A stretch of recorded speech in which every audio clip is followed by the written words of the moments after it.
ጉራጌ አካባቢ ላይ ያሉ ነገሮችን ለመወያየት 2 PM ላይ ከፍታለሁ ብዬ ሌላ ቦታ ነበርኩ ተይዤ ቢዚ ሆንኩኝ። ማርፍጄ ነው የደረስኩት። ሌሎች የወሎ መብረቅ ይሄንን በማስተባበር እየተባበረኝ ነበር። እዛ አካባቢ ላይ እንደዚህ በግጭት በብጥብጥ የሚታመሰውን ህዝብ መፍትሄ የሚሆን ነገር የቀቤናን ጉዳይ ከጉራጌ ያለውን ነገር ለመፍታት እንኳን እኛ እንደው ባንችል መሬት ላይ ነው ብዙ ነገር የሚሰራው። ተነጋግረን ወደ መፍትሄ ለመሄድ ዛሬ 2 PM ኢስተርን ስታንዳርድ ታይም ላይ ተቀጣጥረን ነበር። በዛ ቀጠሮ መሰረት ነው እዚህ ያለው። ይቅርታ 5 ደቂቃ ያህል አርፍጃለሁ። ገባገባበሉ እንግዲህ ጉዳይ የምናይበት ጊዜ ይሆናል። አጠር አድርገን ከቪዚ ታይም ላይ ነው ወስደን እያደረግን ያለነው። ሩጫ ነው ህይወት ታውቃላችሁ። ሩጫ አላችሁ በተለይ ግን ከህዝብ የሚበልጥ ነገር የለም። የቀቤና ህዝብ፣ የጉራጌ ህዝብ፣ እዛ አካባቢ ላይ የሚኖር በአጠቃላይ የሀገራችን ህዝብ በጦርነት በብጥብጥ መታመስ የለበትም። የደም ነጋዴዎች ውጪ የሆነው ችግር እንጂ ሌላ ነገር ለህዝባቸው የማይልኩ ሰዎች እያየን ነው።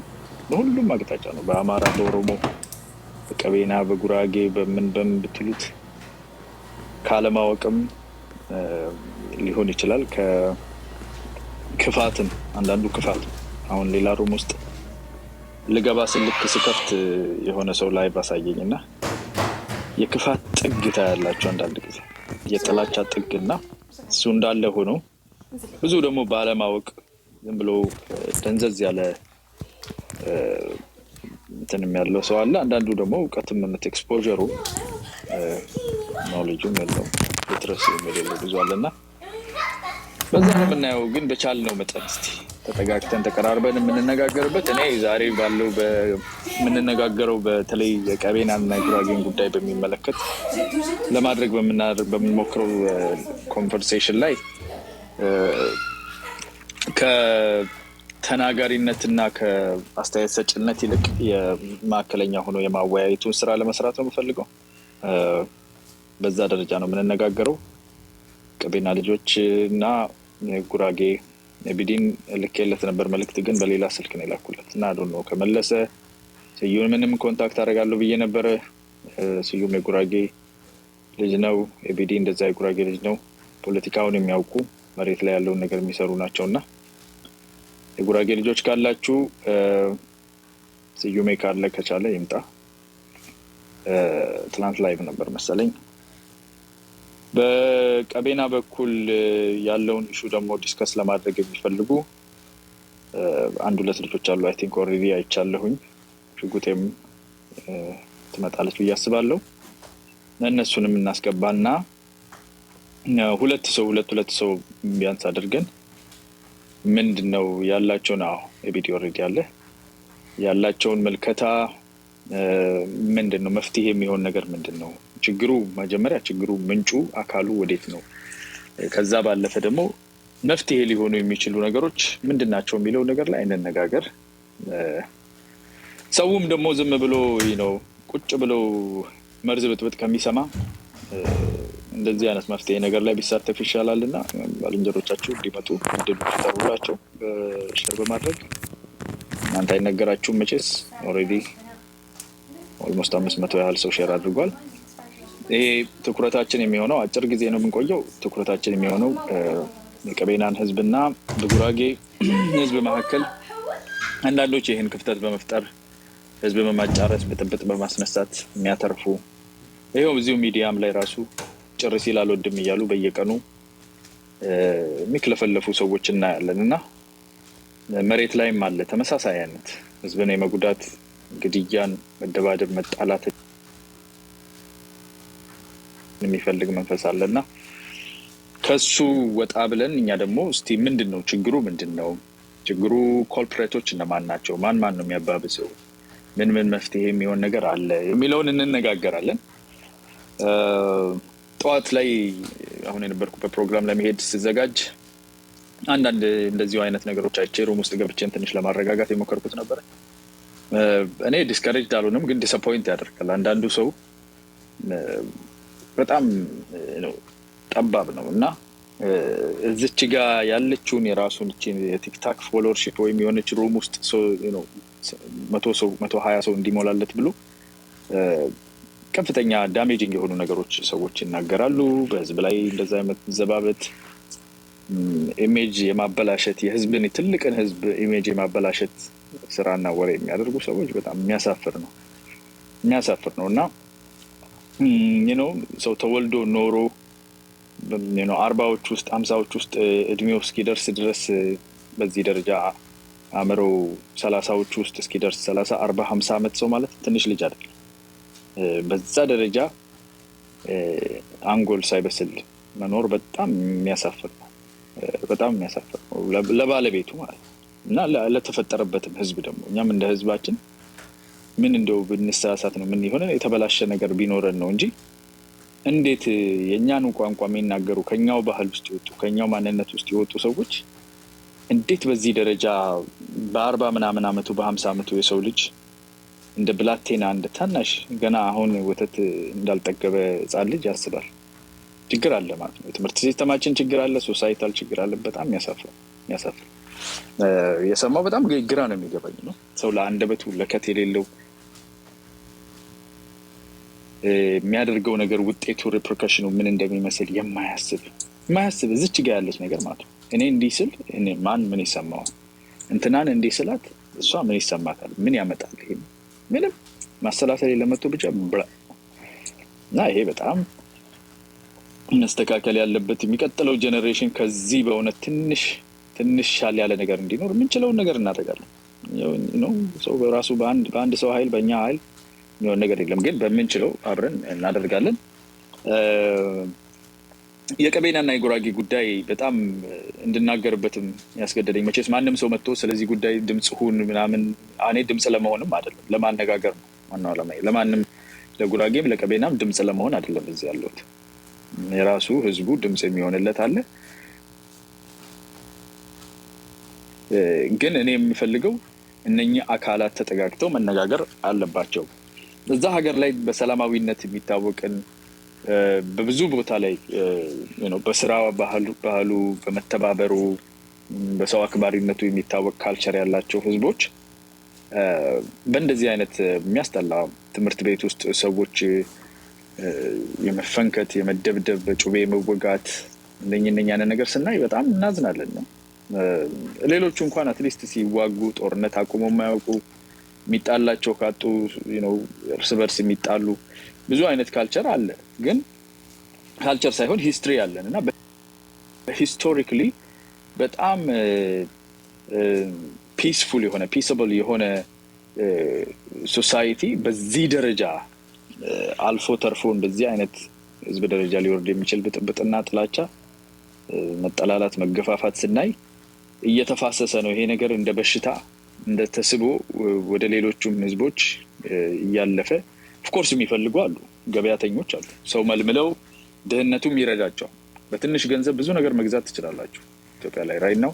በትንሽ ገንዘብ ትንሽ ኢንቨስትመንት አድርጋችሁ የሆነች መሳሪያ አሽሎክልካችሁ በሶማሊያን በኩል በሱዳን በኩል ወይ በእንደዚህ በኤርትራ አስገብቻችሁ 10-20 ወንዶች ልጆች አዘጋጅታችሁ ከተማ ውስጥ ሄደው የሆነ ነገር አድርገው እዚህ ጋር ደግሞ ድምጽ የሚሆንላችሁ ታውቃላችሁ። እንግዲህ በየአይነቱ ነው ያለው። የጅል እጥረት የለብንም። ጅሉንም ምኑንም አድርገን የሆነ ድምጽ ብናሰማ እዛ መሬት ላይ የተወሰነ $1000 ሰው ብንገዛ በቃ ይሄንን ኢሜጅ ይሄንን ነገር ልንሰራ እንችላለን ብሎ የሚያስብ ሰው አለ። ፍጆታው ተማሪዎች ላይ፣ ልጆች ላይ፣ ሰዎች ላይ፣ የሰው ህይወት ላይ፣ የወደፊታችን ላይ፣ ታሪካችን ዛሬ ፒፒ ሊመራ ይችላል፣ ነገ የፈለገው ሊመራ ይችላል። ስልጣን ማለት የሚቀያየር ነገር ነው። አንድ ሰው እጅ ላይ ለዘላለም ተቀምጦ አያውቅም። እንኳን እኛ ጋር አይደለም ሮምም ወድቃለች፣ ታላቋ ሮምም ወድቃለች። አሌክዛንደር ዘግሬትም ቦታ ለቆ ማንም የማይሰልጣኑ የማይለቅ የለም። ፈጣሪ ካልሆነ በስተቀር ከስልጣኑ ከወንበሩ የማይነሳ የማይወድቅ የማይቀየር የማይሻሻ የለም። ሁሉም ይቀየራል፣ ሁሉ ያልፋል። እና ግን ሶሳይታሊ እንደ ህዝብን ቫልዩ ወደ ታች አውርደን በዚህ ደረጃ የኛ መጠቀሚያ ዛሬ እዚህ ላይ እንቡር የሚሉ ሰዎች እናውቅ እያየናቸው ነው። እያየናቸው አርጅተው ፊታቸውን እዚህ ጋር እየተጨማደዱ እንደ ወጣት ለመሆን በምንም ወጠረውት በምንም ወንዱም ቦታክስ የሚያደርግበት ዘመን ላይ ነን ያለነው።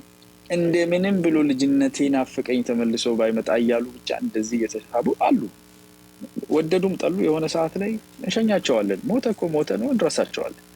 ግን ባሉበት ዘመን ምን ህዝባችን ላይ አድርሰው ሊያልፉ እንደሆነ እያየን ያለ ነው። ምን ጥለውብን ሊያልፉ እንደሆነ እና የሰልፊሽነት ብዛት ማለት ነው። የሰው ልጅ ትል አይደለም፣ ትል ነው የቆመበትን ቅጠል በልቶ የሚጨርስ እና ዝም ብለን በልተን እኛ ሆዳችንን ዛሬ ሞልቼ ገንዘብ ሰብስቤ የሆነ ነገር ገዝቼ የሆነች ነገር አድርጌ ሰርቫይቭ አድርጋለሁ የሚለው አስተሳሰብ ጎዳን፣ በጣም ጎዳን። ህዝባችንን እየጎዳ ነው። ሆዱ ላይ ትኩረት ያለው ለመብላት በቃ እዚች ላይ ወጥቶ እኔ አንድን ማህበረሰብ ማንነት አውርጄ ጥዬ አዋርጄ ከተናገርኩኝ $1 $2 ሰው ዋይናት $150 እና ሰው ይሰጠኛል መጸወታለሁ ብሎ በዛ ደረጃ የሚኖር ህዝብ በጣም የሚያሳፍር ነው። በጣም የሚያሳፍር ነው። ሰው ልጅ ተወለደ ኖረ ሞተ የሚባል ከሆነ አትሊስት ወርዚ የሆነ ነገር ቢያደርግ ያዋጣል። እና ሶሻል ሚዲያውን የሚያደርገው ታችም ያለው እንደዛ ታችም ያለው ዛሬውን ለመኖር ዛሬ ምንትን ለማለት ብሎ ብዙ የሚያደርግ አለ። አልፈርድበትም። አትሊስት ኦፖርቹኒቲው በጣም ሎው የሆነበት፣ ድህነት በጣም ሰፊ የሆነበት፣ ችግሩ ከፍተኛ የሆነበት ሀገር ላይ ኖሬበት የማውቀውም ሀገር ስለሆነ የሰው ልጅ ዛሬን ለመዝለቅ ለመብላት ለመጠጣት ሱሱን ጫቱን ወይም የሚያጨሰውን ሲጋራውን ወይም ዊዱን ወር አረቄውን ወሬቨር ሱስ ያለበትን ነገር ከቨር ለማድረግ ወጣቱ ወይም ምግቡን የሚበላውን ነገር ከቨር ለማድረግ ለትንሽ ነገር ብሎ ብዙ ነገር የሚያበላሽ ሊኖር ይችላል። ከእውቀትም እጥረት ከኦፖርቹኒቲ እጥረት የተነሳ እና አሜሪካ፣ ጀርመን፣ ዩሮፕ እና ካናዳ ላይ የሚኖር ህዝብ ግን ኦፖርቹኒቲ አካል ጉዳተኛ እንኳን ቢሆን ሰርቶ መብላት የሚችልበት ሀገር ላይ ሰርቶ መብላት አካል ጉዳተኞች ሰርቶ የሚበሉ ወጥቶ የሚገባበት ሀገር ላይ ሰው አቅም ትንሽ ነገር አድርጎ ብዙ ነገር ማግኘት የሚችልበት ሀገር ላይ በህዝብ ጉዳትና በሀገር መጥፋትና በውድመት በሰዎች መበላላት ላይ ነግዶ $50-30 ለቅመው ከሚዲያ ላይ መውረድ ማለት አሳፋሪ ነው እና እኔ ራሴ ሬስፖንሲቢሊቲን አውቃለሁ። እናንተ ዛሬ እዚህ 1100 ሰዎች አላችሁ። የቀቤና ጉዳይ ከመሄዳችን በፊት ይሄን ቻሌንጅ አደርጋችኋለሁ። ሌሎቹም ይምጡ የሚችሉ ካሉ ማለት ነው። ትንፋሽ የሚሰጣቸውና ከሚወጡ ከሆነ ከዛ ብልኮ ስር ቻሌንጅ አደርጋችኋለሁ። እኔ ራሴን ቻሌንጅ ዛሬ አደርገዋለሁ። ኦኬ፣ እኔ ራሴን ዛሬ ቻሌንጅ አደርገዋለሁ። እናንተ እንደኔው ወንድማችሁ ከሆናችሁ ራሳችሁን ቻሌንጅ አድርጉ። ኦፍ ኮርስ 1100 ሰው አለ ይባላል እንጂ 1100 ሙሉ የሚሰማኝም ላይሆን ይችላል። እና ቻሌንጁ ይሄ ነው። እኔ ዛሬ የሚናገሩት ነገር መርዝ ነው፣ አይጠቅም፣ መጥፎ ነው የምላቸውን ሰዎች አንፎሎ አደርጋለሁ። እኔ ማለት እናንተም እንደምታደርጉ አልነግራችሁ፣ መብታችሁ ነው። እኔ ግን እንዴት እንደምኖር ራሴን ነው ቻሌንጅ ማድረገው። ሌላ ሰው ቻሌንጅ ማድረግ አልችልም። አይምጣ ፊዴ ላይ አይምጣ፣ ስክሮል ሳደርግ አይምጣ። ኦልሬዲ ያየሁት የመዘንኩት በፊቴ ተመዝኖ እየቀለለ ሰው አለ።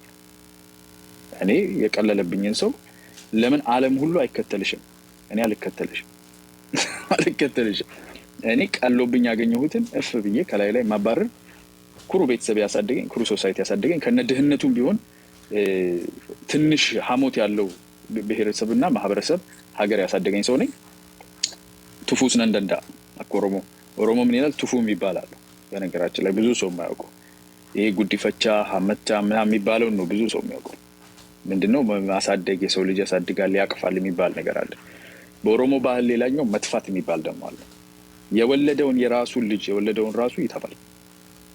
ቁጭ ብሎ በገዳው በአዳው ቁጭ ብሎ ይተፋል። የወለደውን ልጁ አባት ይዞ ሄዶ ይሄው በአዳዬ በኦሮሞማ በማንነቱ አልኖር አለኝ አስቸገረኝ ብሎ በህዝብ ፊት ከእንግዲህ በኋላ ልጅ አይደለም ኦሮሞም አይደለም ተብሎ ይተፋል የሰው ልጅ። ይሄን ብዙ ሰው ያውቃል። በባህላችን ብዙ ጊዜ አናደርገውም፣ ግን በኦሮሞ ባህል ውስጥ ከፍተኛ ፓወር ያለው ነገር ነው። አውትካስት ያደርጋል። አውትካስት ማለት ያስወግዳል ማለት። ይሄ ኮሚኒቲን የሚረብሽ ሆን ብሎ እየተነገረ እየተመከረ እየተዘከረ ኦሮሞን ዝቅ የሚያደርግ ማንነቴን የሚያዋርድ ስሜን የሚያጠፋ በእኔ ስም በመጠራቱ የሚያጠፋ ስለሆነ ተፍቻለሁ ብሎ ይተፋል የራሱ ልጅ። እና እንደ ግለሰብ ደግሞ እኔ ምንም ማራለሁ ከዚህ ሰዎችን አልጠላም። እኔ ባይዘው ጥላቻ አላውቅበትም። ሲመጣ ራሴ በመንፈሴ እኔ አውቃለሁ how to work with ጥላቻ። በጥላቻ አላስብም። ግን የማይረባኝን ነገር አውቃለሁ። ህፃን ልጅ አይደለም። የማይረባኝን ነገር አውቃለሁ አውጥቼ ይጥላል። እና ዛሬ አካውንቴን ከእናንተ ጋር ከጨረስኩ በኋላ ሄጄ 2 ሰዎችን አንፎሎ አደርጋቸዋለሁ። የኔ ስራ ነው። ስለዚህ አንፎሎ አድርጌያለሁ፣ አይመጣብኝም ማለት ነው። ፊዴ ላይ ነገ ዘፈንም ቢሆን ዳንስም ቢሆን መዝሙርም ቢሆን ስብከትም ቢሆን ትምህርትም ቢሆን ጫወታም ቢሆን አያለሁኝ። ያ ግን አይመጣም እና ያንን ከኔ ላይ አስወግዳለሁ። የምታደርጉትን እናንተ ታውቃላችሁ። አይ ቺ ጥማኛለች፣ ይሄን ጨውልሽ ያለው ሞቴን ሞት ያደርገው እንጂ ያለዚህ አይሆንልኝም ካላችሁ መልካም እድል አይደለም። እስቲ አብረን እንዋደዳለን። እኔ የማደርገውን ነገር ግን እንዲሁ ለኢንፎርሜሽን እንዲሆናችሁ ለጠቅላላ እውቀት እንዲሆናችሁ ምነግራችሁ እጄ አይቼ ሰው ከማሳነስ ህዝብ ከመስደብ ትንሽ ጊዜ ታግሶ አርፎ ተደብቆ ተመልሶ መጥቶ ከማድረግ ውጪ ምንም አይነት ከመርዝ ውጪ ያላገኘሁበት ጉድጓድ አለ። እሱን ጉድጓድ ከላይ ላይ ደፍናለሁ። እናንተ ጠጡ፣ እኔ ደፍናለሁ ልላችሁ ነው። ወንድማችሁ እዚህ ደረጃ ላይ ደርሰን በመገኘታችንም እግዚአብሔር ይመስገን፣ ተመስገን ፈጣሪ ብለን ይኸው እንቀጥላለን። አሁን ወደ ዋናው ጉዳያችን ዛሬ ወዳለንበት ጉዳይ እንምጣ። የቀቤና ህዝብን ጉዳይ በሚመለከት ሩም ከፍተን ከቀቤና ልጆች ጋር ቃሲም አለ፣ አይ ቲንክ ሽጉጤ አለ፣ ቃሲም አለ፣ ኤቢዲ አለ። ከማውቃቸውን ሰዎች ነው ማስገባው፣ ይቅርታችሁን። እነኝን አስገባና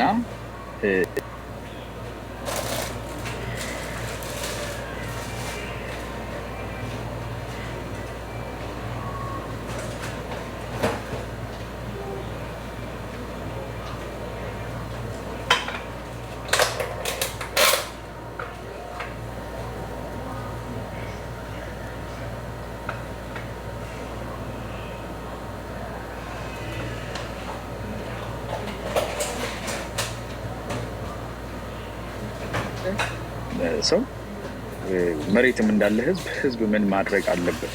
እኚህ ነገሮች በሰላማዊ መንገድ በህጋዊ መንገድ መፈታት እንዲችሉ፣ ተማሪዎች በትምህርት ቤት ሴፍ ሆነው መኖር እንዲችሉ፣ ነጋዴው ነግዶ መኖር እንዲችል፣ ሁሉ ነገር በብጥብጥ አለ። በብጥብጥ የሚፈታ ነገር የለም። እንደኔ እምነት የለም። ብጥብጥ ወደ አንዳንድ መፍትሄዎች የሚያደርስ አንዳንድ ጊዜ ፓወር የሚደረጉ አሉ። ሰላም ተሞክሮ ሰላም ዲው ዲሊጀንስ ራሱ ምን እንደሚያክል አናውቅም እና ቃሲም አስገባለሁኝ። እናንተ አይችልም ተብሎ ሰፊ ትግል ተደርጎ ብዙ መስዋዕትነት ተከፍሎ ነው ብሔረሰብ ራሱ የሆነው ማለት ነው እና በጉራጌ ዞን በሌሎች ብሔረሰቦች ላይ ጉራጌ የሆኑ የፖለቲከኞች በተለይም አመራሮች የተለያዩ ጽንፈኞችን ተጠቅመው ሌላ ብሔረሰቦች ላይ ሰፊ ጭቆና ነው የሚያካሂዱት። በሰላም የራሴ ቋንቋ፣ ባህል፣ ታሪክ አለኝ የሚል አንድ ብሔረሰብ በነፃነት እንዲወጣ አይደረግም። ስልጤ ብዙ ትግልና መከራ አልፎ ብሔረሰቡ የወጣው። ቀቤና በተመሳሳይ አንድ ደቂቃ አለ ብዙ ችግሮችን አሳልፎ የወጣው። ማረቆም በተመሳሳይ መልኩ አሁንም ወደ እኔ ትልቅ ተጋድሎ እያደረገ ነው። ብሔረሰብ ነኝ፣ የራሴ መልክዓ ምድር፣ ህገ መንግስቱ የሚፈቅደውን በሙሉ አሟልቶ እንኳን በጉራጌ ኤሊቶች በጉራጌ አመራሮች ሰፊ ጭቆና ነው የሚደርስበት። ይህ ደግሞ ጥቅምን ከማግበስበስ የፈለጉ መሬትን የሚፈልጉ ኃይሎች አሉ። ፕላስ ደግሞ ብዛትም ኢኮኖሚም በአንድ ዞን ያለውን የሌላ ህዝቦችም በመጠቀም ከፍታን የሚመኙ ብዙ አሉ። ነገር ግን እዛ ብሔረሰቦች በዛ ዞን ከፍተኛ ጭቆና እየደረሰብን ነው። ታሪክ ባህላችን እናንጸባርቅ አልቻልንም። ትልቁ ችግር ይሄ ነው። ቀጣይ ክፍል ላይ ደግሞ ያለው ሁኔታውን ገልጬ አብራራለሁ። ኦኬ። አይ ሁለቱንም አጠቃለህ ተናግረሃል እና ጂሚ በጣም ኔትወርክ እያስቸገረው ነው እና እየወጣ እየገባ ስለሆነ ከቻልክ ለጂሚ ነው ቅድሚያ የምሰጠው። ጂሚ 2:49 ላይ ከቻልክ ጀምረህ የቀጥሉት 5 ደቂቃዎች ውስጥ ሰምተኛል አለ እንትኑ። እሺ አያና ይሰማል? አዎ ይሰማል። ቀጥል። እሺ አመሰግናለሁ። አንደኛው ችግር እንግዲህ ቲክቶክ ገብቼ ስሳተፍ የመጀመሪያ ነው። ኔትወርኩም እያስቸገረን ያለው እና ሌላው ነገር ደግሞ ለምናገረው ነገር ኃላፊነት መውሰድ የማልችል ሰው አይደለሁም። ፎቶዬ ፕሮፋይሉ ላይ ያለው ትክክለኛ ፎቶዬ ነው እና በሌላም አካውንቶች የምጠቀመው በራሴ ስምና ፎቶ የምጠቀም ሰው ነኝ። ሰዓት የተመጠነ ስለሆነ ወደ ሀሳቤ ልሄድ። አንደኛ በዚህ ውይይት መድረካችን መፍትሄ ለማምጣትና ነገሮች ወደ ተሻሉበት እንዲሄዱ ማድረግ ላይ ትኩረት አድርገን ብናወራ የተሻለ ይመስለኛል። ወንድሜ ሀቢብ አንድ ያነሳው ነገር ብሔረሰቦችን ሲጠቅስ ታፍነዋል ሲል የወለኔን ብሔረሰብ ብሎ ነው የጠራው። እኔም እስከማውቀው የፌዴሬሽን ምክር ቤት ወይም ደግሞ በኢትዮጵያ ሕገ መንግስት እስከምንረዳው ድረስ ጉራጌ ዞን ውስጥ ቀድሞ በተቋቋመ ጊዜ 3 ብሔሮች ነበሩ። ጉራጌ፣ ቀቤናና ማረቆ። የወለኔው ውስኖች የወረዳው ማህበረሰብ ውስኑ መለየትም ያለብን ይሄ ወለኔ ብሎ ብቻ ወረዳውን መጥራትም የጨፍላቂነት አንዱ ማሳያ ነው እና ኮኪር ገደባ ነው ጉታዘር ወለኔ ወረዳ ነው የሚባለው። ስለዚህ ጉራጌ የብሔረሰብ እውቅና የመስጠትም የመከልከልም መብት የለውም እና የችግሮች ትክክለኛ ባለቤት ትተን ወደ አልሆነ አቅጣጫ መውሰዱ መፍትሄ ወይም ደግሞ ለውጥ የሚያመጣ ሀሳቦች አይደሉም። የተማርን ሰዎች ነን። የምናወራውና የምንገለው ጊዜ ለውጥ በሚያመጡ ነገሮች ላይ መሆን መቻል አለባቸው ብዬ አስባለሁ። አብዛኛው ወንድም ሀቢብ ያነሳቸው ነገሮች ተጨባጭ መረጃ የሌላቸው ፍረጃ ላይ የተመረኮዙ ናቸው። የጉራጌ ብሔረሰብ ይጨፈልቃል፣ ይጨቁናል የሚል ነገር ነው ያነሳው። የትም አካባቢ ብትሄዱ በቀቤና ህዝብ ቁጥር ባለበት አካባቢ ዞኑ 5 ስራ አስፈጻሚዎች አሉት። ከ5 ስራ አስፈጻሚዎች ውስጥ የቀቤና ብሔረሰብ ተወካይ በዞኑ ደረጃ ላይ እንግዲህ ትልቁ የዞኑን ፖለቲካዊ ውሳኔዎችን የሚወስነው የስራ አስፈጻሚዎች ናቸው እና ከ5ቱ አንዱ የቀቤና ተወላጅ ሆነው ለረጅም በተለይ የመጨረሻዎቹ 5 ዓመታት ሲሰሩ የነበረበት ሂደት ነው ያለው እና አብዛኛው በሴክተር ደረጃ በመምሪያ ኃላፊነትና በተለያዩ ቦታዎች ላይ በኃላፊነት ተቀምጠው ከወረዳቸውን በዘለለ ሲሰሩበት የነበረው ሁኔታ ነው ያለው። ከዛ በተገላቢጦች ግን የቀቤና ወረዳ ሲመሰረት ከዛ በፊት እዣና ወለኔ ሲባል 93 በኋላ ነው እንጂ ከዛ በፊት እዣና ወለኔ ሲባል እዣ ወለኔ መጀመሪያ ምክንያቱም ጉታዘሮች በዛ በኦሮሚያ ክልል ውስጥ ስለነበሩ ምሁር አክሊልንና ቀቤናን ጨምሮ 1 ወረዳዎች ነበሩ።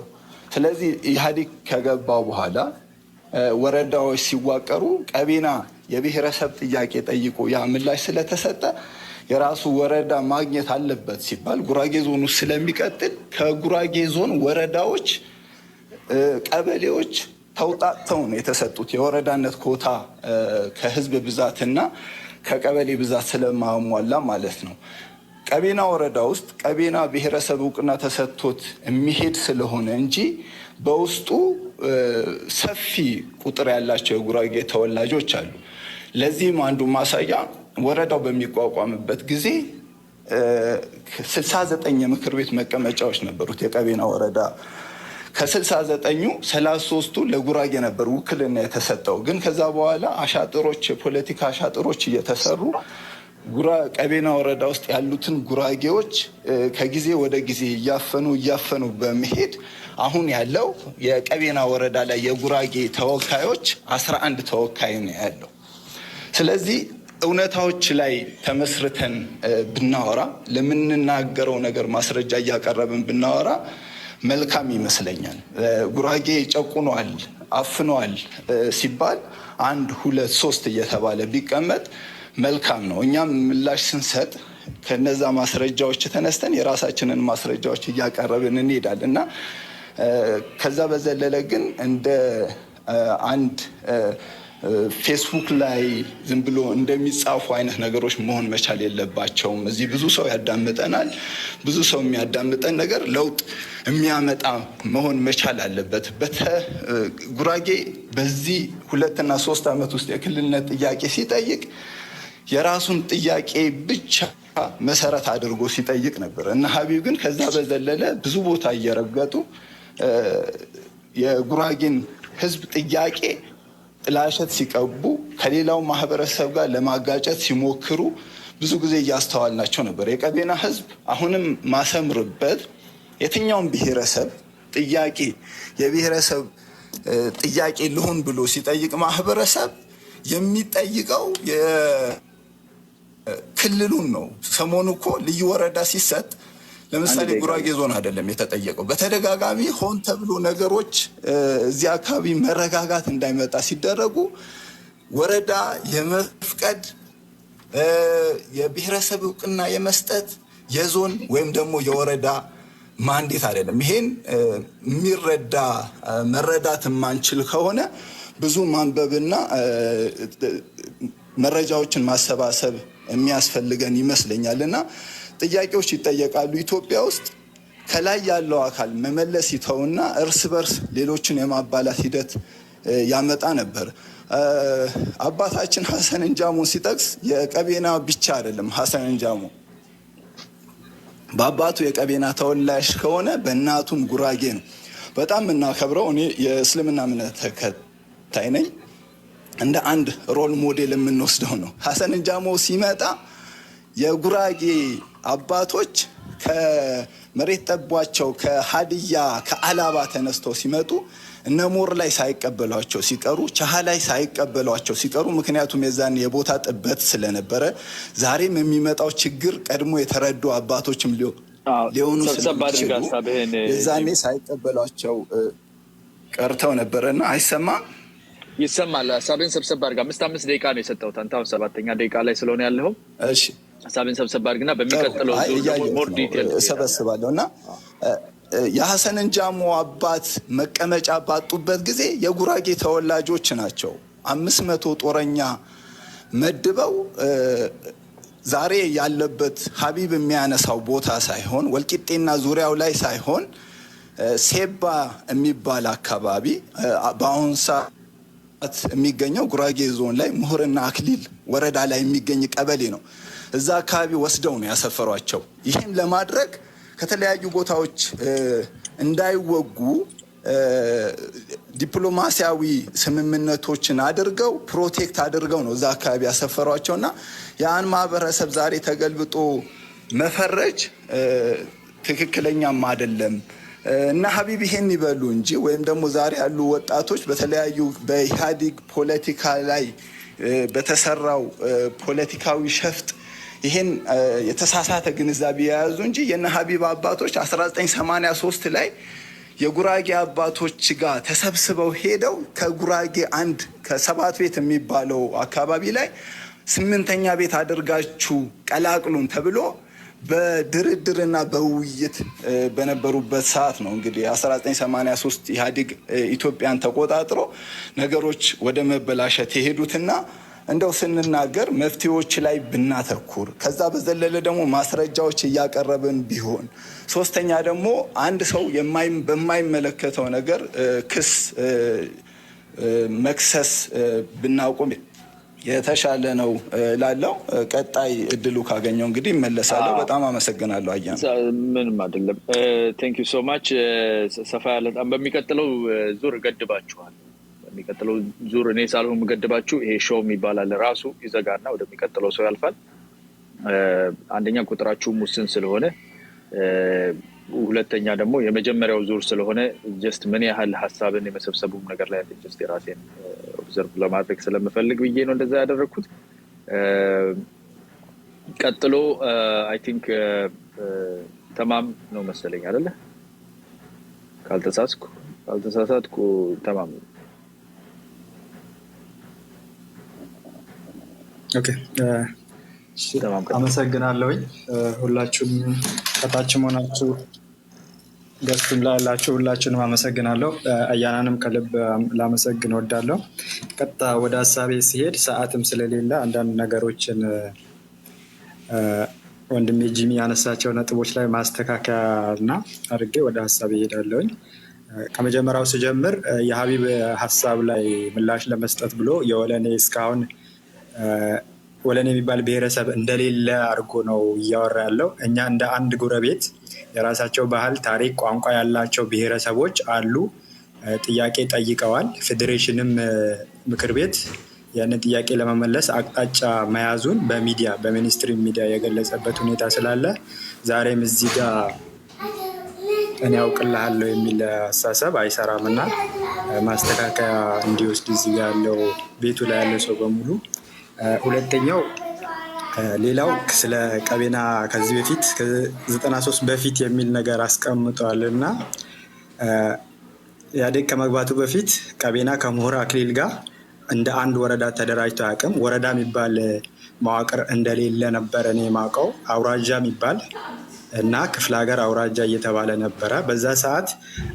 አሁን ላይ ቀቤና ወረዳ ተብሎ ቀቤና የሰፈረበት አካባቢ ላይ ቀብዲድና ጎሮ ተብሎ በአውራጃ አሁን ከፊል ኦሮሚያ ክልል ደቡብ ምዕራብ ሸዋ አካባቢ ያለ ኦሮሚያ ክልል ጋር አንድ ላይ ይተዳደሩ እንደነበረ ታሪክም ያሳያል እና መረጃ ፈልገህ ማየት ትችላለህ። ሲቀጥል ጉራጌ በድሏል ካላችሁ 1 2 ብላችሁ ጥቀሱ፣ ዝም ብላችሁ አትውቀሱ የሚል አይነት ነገር አንስቷል። ለዚህም 1 2 ነገሮችን ለማንሳት እወዳለሁኝ። ምንድነው? አንደኛው ጉራጌ ቀቤና ብሔረሰብ ላይ በፊት እንደ ዞን ነበር፣ አሁን እንደ ማህበረሰብ እያረጉብን ነው። አንደኛው የመሬት መቀማት ወይም መሬትን ያለ ካሳ የመውሰድ ከተማን አማካኝቶ ሀገሪቷ ሕግና ስርዓት ባልተከተለ መልኩ የከተማ አወቃቀር አዋጅ ባልተከተለ መልኩ ከቀቤና ገበሬ በኃይልና በተለያዩ ሴራ መሬቱን የመንጠቅ ቀቤናን ገበሬ መሬት አልባ የማድረግ ለአብነትም ያህል አሁን ወልቂጤ ከተማ መስተዳደር እና ጉራጌ ዞን አስተዳደር የሚገኝባቸው የመንግስት ቢሮዎች በሙሉ ከቀቤና ገበሬ የተወሰዱ መሰረተ ልማት የተገነባባቸው ናቸው። ከቀቤና ገበሬ ተወስዶ መገንባታቸው ሳይሆን አሁን ድረስ ዛሬ ድረስ የተለያዩ ቢሮዎችን መረጃ ይዘው በእግር እየዞሩ ያሉ ገበሬዎች አሉ። ካሳ ይሰጣቸዋል ተብሎ እስካሁን ድረስ በላይ ዞኑ ለቢሮ የወሰደ መሬቶችን ጭምር ካሳ ያልሰጠበት ሁኔታ አለ። ይሄ ትልቁ በደል ነው። ሌላው ሴባ ቀበሌ የሚል ነገር አንስቷል። ሴባ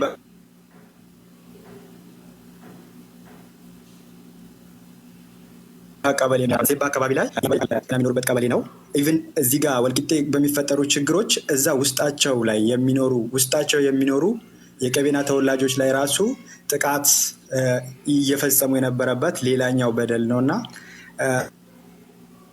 አሁን ስለ በደሉ ካወራ በጣም ሰፊ ነው እና ቀጥታ ወደ ሀሳቤ ስመጣ እነዚህን እርምቶችን ከሰጠው ወደ ሀሳቤ ስመጣ ወልቂጤ አካባቢ ላይ የተፈጠረው ምንድን ነው፣ ችግሩ መንስኤው ምንድን ነው የሚለው ነገር በደንብ ማየት አለብን። እዚህ ጋር ቤቱ እንዲረዳው የምፈልገው ቀቤና የልዩ ወረዳ መዋቅር ጠይቆ መንግስት በጠየቀው መሰረት ጥያቄውን መልሶለት በዚህ ምላሽ ያረኩ የጉራጌ ዞን አስተዳደር ካቢኔ አባላት፣ የተለያዩ አደረጃጀቶች ቀቤና የተመለሰለትን የልዩ ወረዳ መዋቅር ኢንጆይ እንዳያደርግ የተለያዩ መሰናክሎችን እየፈጠሩ ችግሮችን እየፈጠሩ መንግስት የሰጠውን አቅጣጫ ለመቀየር ይሁን መቼም ይሄ ማይሆን ነገር ነው።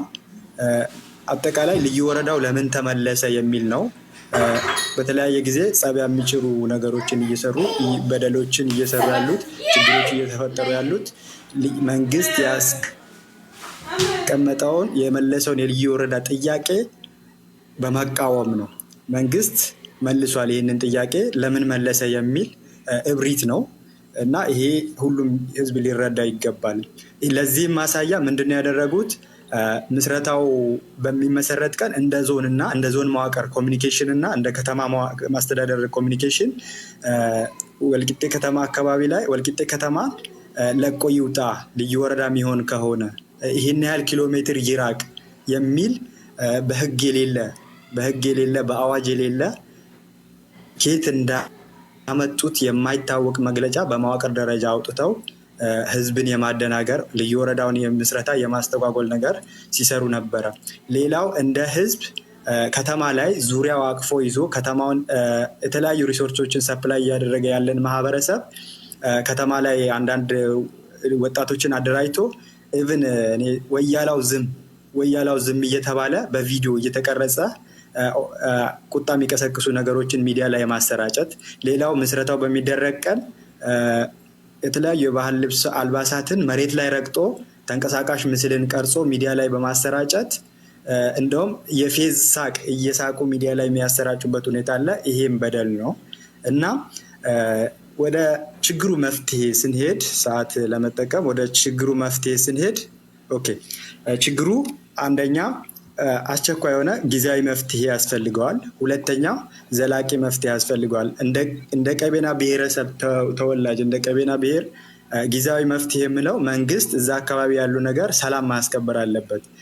የተለያዩ ትንኮሳዎች አሉ። ማንኛውም ኢቭን አሸባሪ ድርጅት የማያደርገውን ትምህርት ቤት ላይ ተገብቶ የቀቤና ተማሪ በማንነቱ እየተጠቃ ትምህርት ቤት ውስጥ መምህር አለ፣ ሃይስኩል ዳይሬክተር አለ፣ ዘበኛ አለ። እስከዛ ድረስ ተናቦ ትምህርት ቤት ውስጥ በመግባት ተማሪዎችን በማንነታቸው አታክ ማድረግ ይሄ በጣም አስቸኳይ መፍትሄ የሚፈልግ እንደዚህ አይነት ነገሮችን ስነስርዓት ማስያዝ፣ ህግ ማስከበር። በቃ ማንኛውም ወደ ሰላም የሚፈቱ ነገሮች ህግና ስርዓት ባለው መልኩ የችግሩ ዘላቂ መፍትሄዎች እስከሚመጡ ድረስ መንግስት ጊዜያዊ መፍትሄ ማለት የዜጎችን ወጥቶ የመግባት በሰላም ወጥቶ የመግባት ነገር ማረጋገጥ አለበት። ከተማ የቀቤና እናት ከተማ ወጣ የሆነ ነገር ገዝታ አትመጣም። የቀቤና ወጣት ከተማ ሄዶ ካተገኘ ጥቃት የማድረስ ነገር አለና መንግስት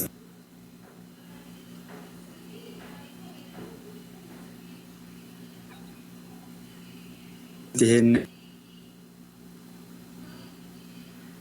ድምጽህ እየተቆራረጠ ነው ነገር አይ ቲንክ ሰዓትንም ስለጨረስክ ኔትወርኩ ራሱ እንትን ብሏል። ኤቢዲ መፍትሄ ቆይስ እየተናገረ ነው መሰለኝ። ኔትወርክህ አስቸግሮ ነው መሰለኝ። ደቂቃህም ኤኒዌይስ አልቋል። ሀሳብህን አይ ቲንክ ሰምተናል እስከ መጨረሻ ላይ ግን አሁን እንትን አለበት። ይሄ ጊዜያዊ መፍትሄ ነው። ያስቀመጥኳቸው ነጥቦች አሉ፣ እነሱ ላይ ይመለሳሉ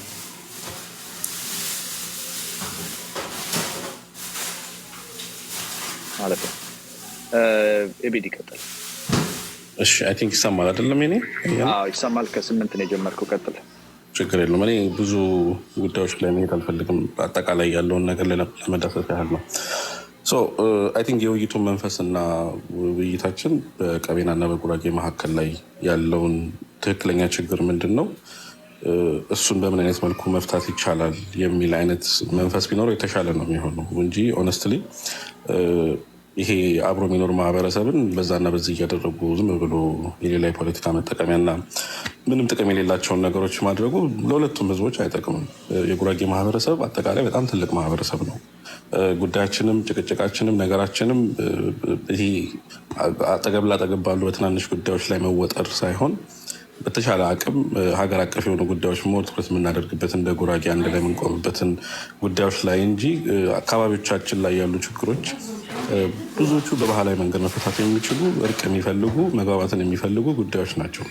ችግሩ ምንድን ነው? አያና አይ ቲንክ ይሄ የፖለቲካ አረዳድ እንትን በጣም ችግር አለ። አሁን ለምሳሌ ከሰማክ ጉራጌ ጨቁኖ ምናምን ይባላል ማለት አሁን ለምሳሌ በኢትዮጵያ ታሪክ ውስጥ ስለ ጭቆና ታሪክ ሲወራ የስርዓት ጭቆና አለ ነው የሚባለው። አንድ ማህበረሰብ እንደ ማህበረሰብ ይሄ ማህበረሰብ ጨቁኖኛል አይባልም፣ ነውር ነው።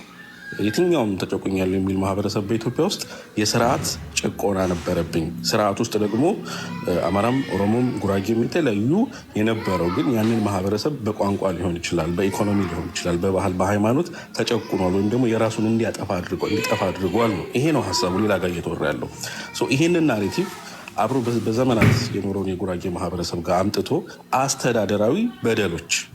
የአስተዳደራዊ በደሎችን ጉዳይ አምጥቶ የጉራጌ ማህበረሰብ ነው ይለዋል። እንደምታውቀው የጉራጌ ማህበረሰብ የሚባል በራሱ የስልጣን ወይም ደግሞ የስርዓት ጊዜ የነበረው ማህበረሰብ አይደለም። ችግራችንም እሱ የፖለቲካል አይደንቲቲ አስተሳሰቡ ራሱ ያልተፈጠረ ነው። ካልቸራል አይደንቲቲ ነው ሞር አድቮኬት የሚያደርገው በደንብ እንትን የሚለው ያንን ስንፈጥር ነው አሁን ግብግብ የሚፈጣው። ፖለቲካል አይደንቲቲ ያስፈልገዋል ጉራጌ።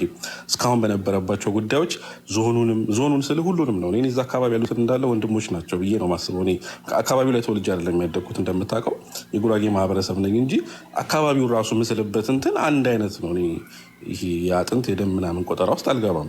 የአካባቢው አጠቃላይ በኢትዮጵያ ውስጥ ምን አይነት ኮንትሪቢሽን ነው ሊያደርግ የሚገባው የሚለው ነገር ነው ሞር የሚያሳስበኝ እንጂ እዚህ ጎረቤት እንትን አለ ምናምን አይነት ነገሮች ትክክል አይደሉም። የናሬሽኑ ትልቁ ችግር እንዳልኩ በድፍረት ይባላል። የጉራጌ መሰብ ጨቁኖ ስርዓት አልነበረም። የጉራጌ የሚባል ስርዓት አልነበረም። በተለይ ይሄ ክልል አወቃቀርንም የሚረዱበት መንገድ ኢቴኒክ ያደረጉታል። አያና ሲወራ ሰምተህ ከሆነ ይደረጋል። የክልል አወቃቀር ወይም ደግሞ ኢቭን የዞን እያንዳንዱ አስተዳደራዊ ባውንደሪዎች ናቸው። የራሳቸው የሆነ ቋንቋ አላቸው። ከዛ ውጭ አይደንቲቲን መሰረት ያደረገ አይደለም። ወይም ደግሞ ይሄ ኢቴኒክ ቤዝድ የሆነ አይደለም። የትኛው የኦሮሚያ የትኞቹንም የሚያስቀምጠው በዛ ደረጃ አይደለም። ኔሽን ነው። ኔሽን ውስጥ ደግሞ እንደምታውቀው የተለያዩ አይደንቲቲዎች ሊኖሩ ይችላሉ። ግን እዛ አካባቢ ላይ ያለው ማህበረሰብ በአብዛኛው ምንድን ነው በብዛት ያለው ነው። አሁን ቅድም ወንድሜ ጀሚል ያነሳውን ሀሳብ ይሄ እንትን በሚመስል የሚያነካክስ በሚመስል መልኩ ወለኔ ብሔር አይደለም ብሏል አላለም።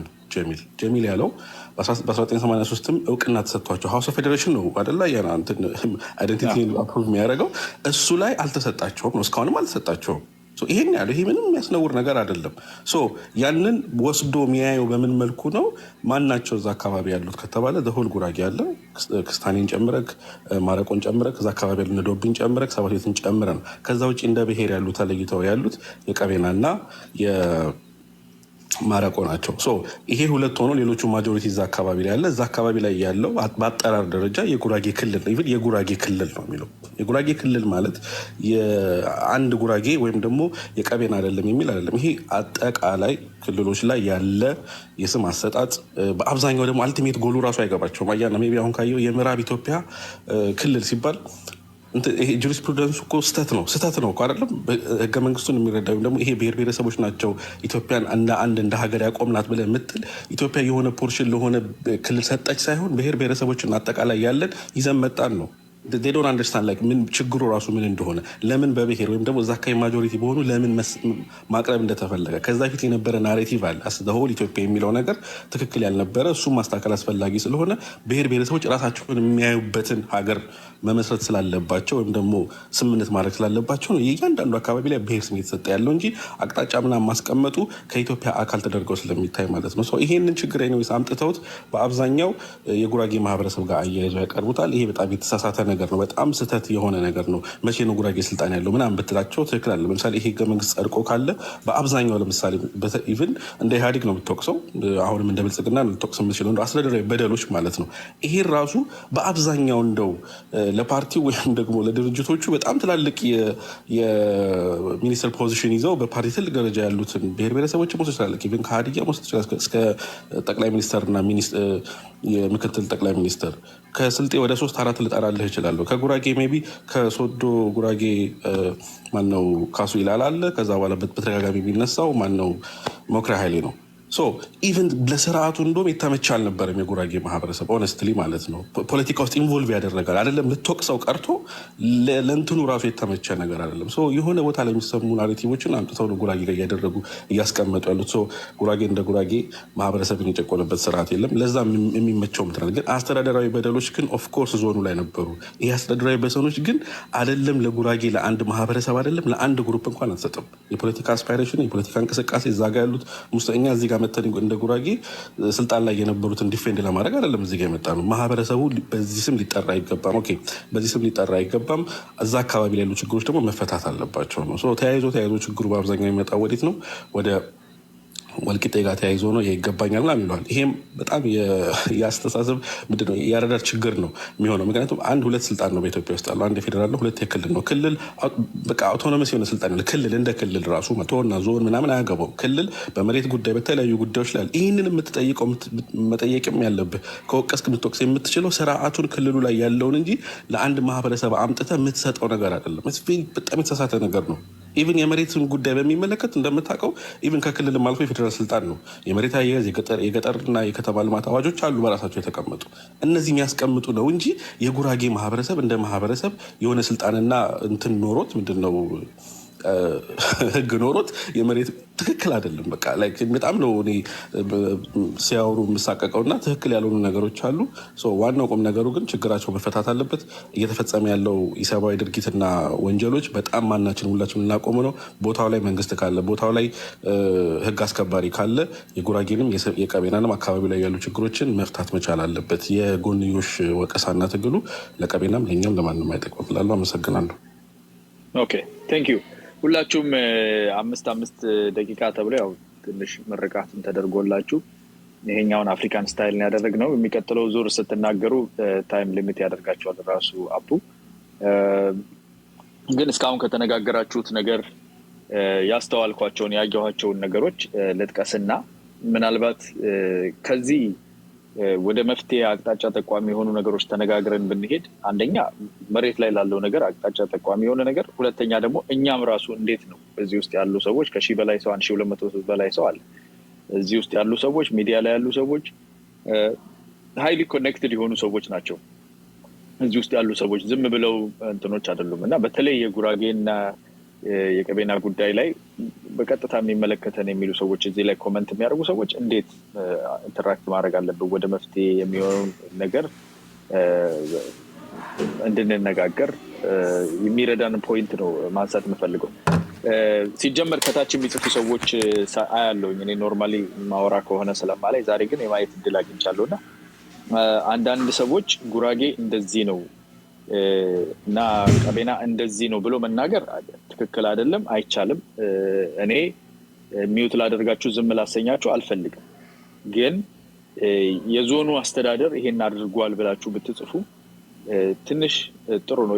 ረዘም ያለ ጊዜ ይፈጅባችሁ ይሆናል መጻፉ ጉራጌ ላይ ወይም ደግሞ ቀቤና ላይ እንደዛ ከመናገር ማለት ነው እና ህዝብ ላይ እንደ ህዝብ መናገር ትክክል አይደለም። ለዛ ነው እኔ ረጅም ጊዜ ፎሎ ማድረጋቸውን ሰዎች አንፎሎ ወደ ማድረግ መጥቻለሁ እስከ ማለት የደረስኩት። ዛሬ ህዝብን የሚናገር ሰው አንታገስም ብያለሁ ከዚህ በፊት። እዚህም አንታገሳችሁ። ህዝብ እንደ ህዝብ አይሰደብም። ህዝብ እንደ ህዝብ አይንጓጠጥም።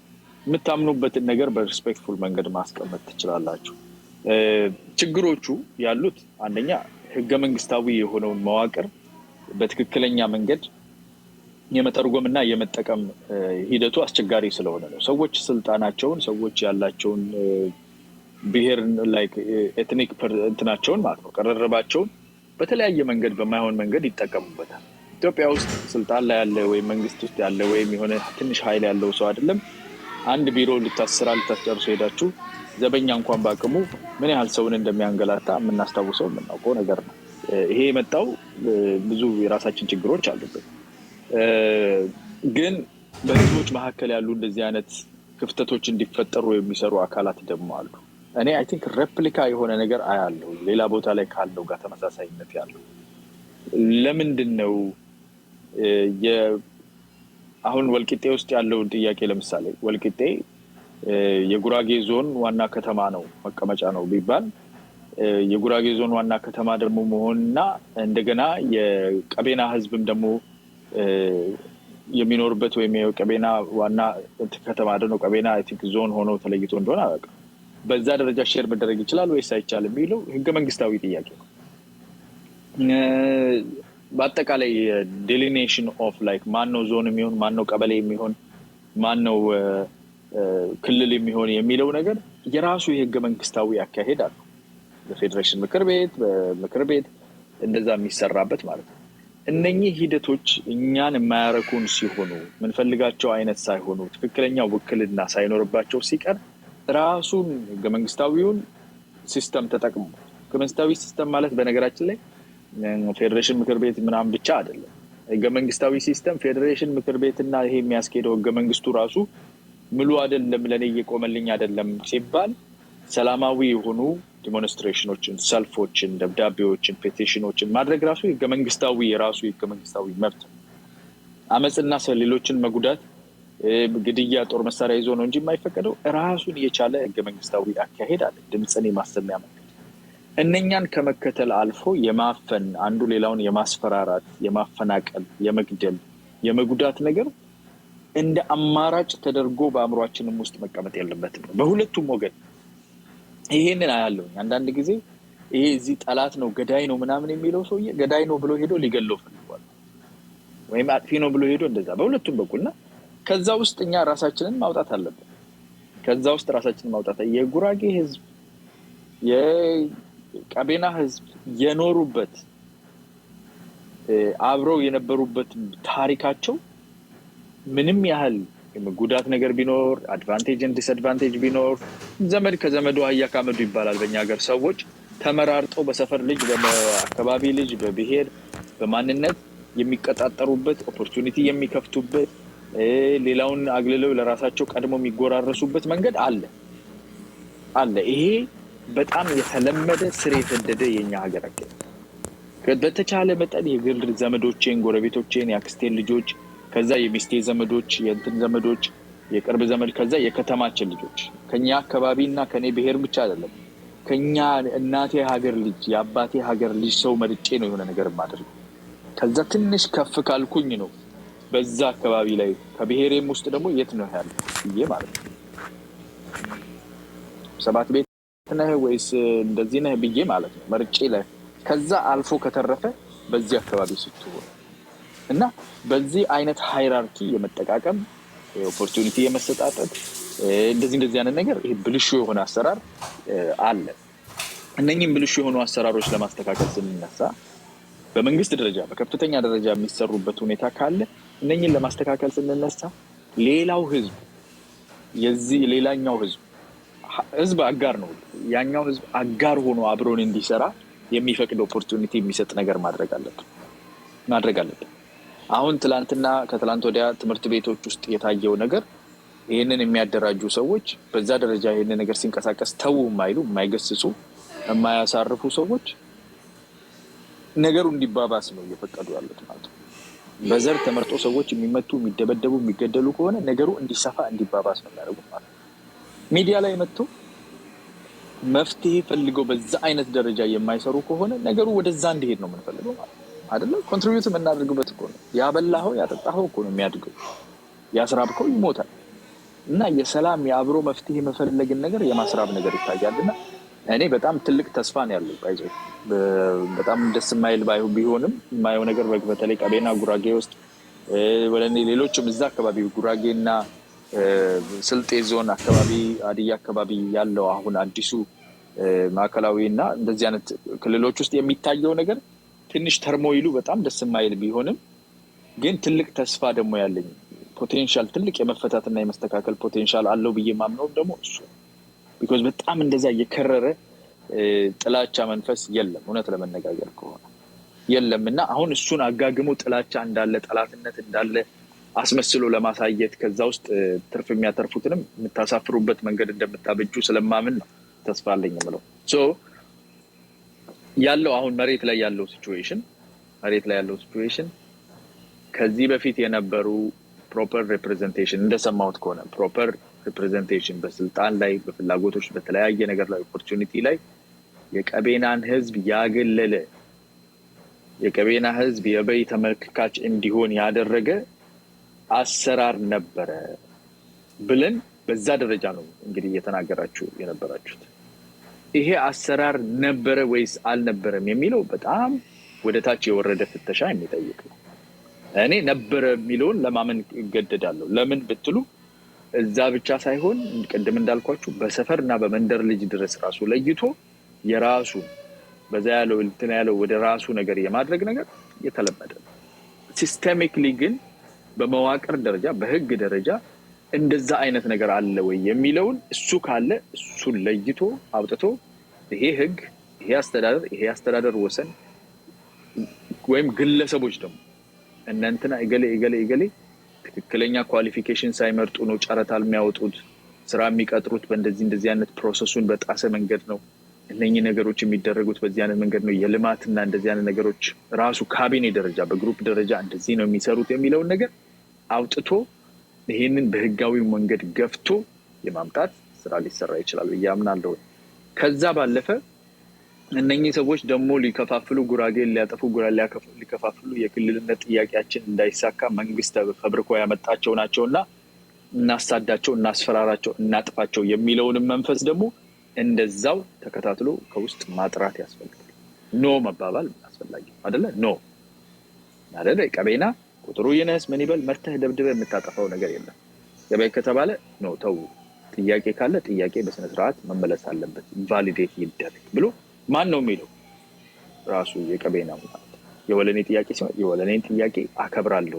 ፌዴሬሽን ምክር ቤት እንደ አንድ ብሔር ወለኔን ህዝብ ሬኮግናይዝ አላደረገም ከተባለ የጉራጌና የቀቤና ህዝብ አብረው ተነስተው ነው እንዴት ነው ሬኮግናይዝ የማታደርጓቸው ማለት ያለባቸው አይደለ? ዛሬ እነሱ እንደዛ ካደረጉ ነገ አንድ ሆኖ የወለኔ ህዝብ የጉራጌ የክልልነት ጥያቄ ሲባል እኩል ሽንጡን ገትሮ የሚከራከር እኩል አብሮ የሚቆም ይሆናል። የቀቤና ህዝብ ነገ ተነስቶ የጉራጌ ክልልነት ጥያቄ